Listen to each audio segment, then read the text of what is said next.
Hi guys, good evening. Hi. Bibigyan ko siya ng task para hindi yung puro siya laro ng laro dun sa tao labas. Kasi wala eh. Kahapon, sobrang dumi niya na kahapon. Hindi niya na makuha. No, umuwi na siya ng mga 6:30 siguro. Puro ng laro. Hindi niya yan isip na uwi na siya. Why? Dapat, bukas, ano gagawin mo bukas?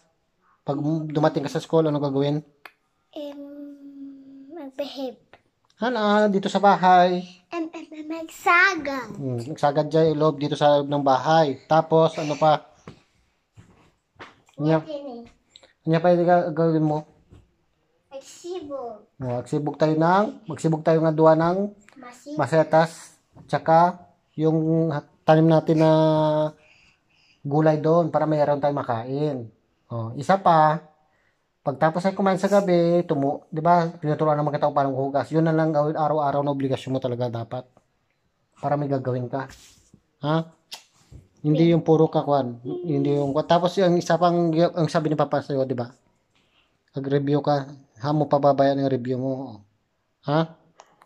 Pati assignment mo, laging chichik mo. Pem. Hmm. Kita mo nung tinanong mo kasi ng bakit tungkol kay mama mo. Si mama mo daw dati, maliit pa si mama mo. Masipag, hindi daw tamad. Nagbuburas ng mais, nag-harvest ng mais siya. Nag-harvest ng mani para mayroon siyang baon. Dapat ganyan ka, hangkag, puro walay. Kung saan ka pupunta, madi. Walang problema maglaro ka sa labas. Gawin mo muna yung obligasyon mo dito sa bahay para pag lumaki ka, hindi ka maging tamad. Para pag lumakil ka, pumunta ka ng school sa malayo, alam mo yung gagawin mo. Kasi walang mama, walang papa na dyan. Ha? Hmm. Dapat laging makinig sa mama at saka sa papa mo. Kung anong sinasabi. Huwag kang masyadong pasaway. Ha? Anong ginawa niyo sa school kanina? Surat ki assignment. Tapos, Check ay 1/4 kinaro. Ano pa yung nyo? Ano pa ginawa nyo doon? Nagbasa.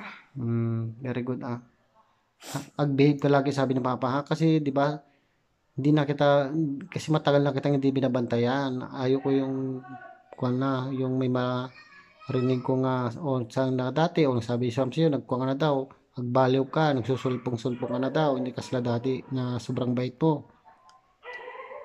Hawa problema nga makipagkuhan ka sa iba, makipaglaro, pero dapat sa tamang lugar. Huwag mo sobrang-sobra na. Ha? Opo. Very good.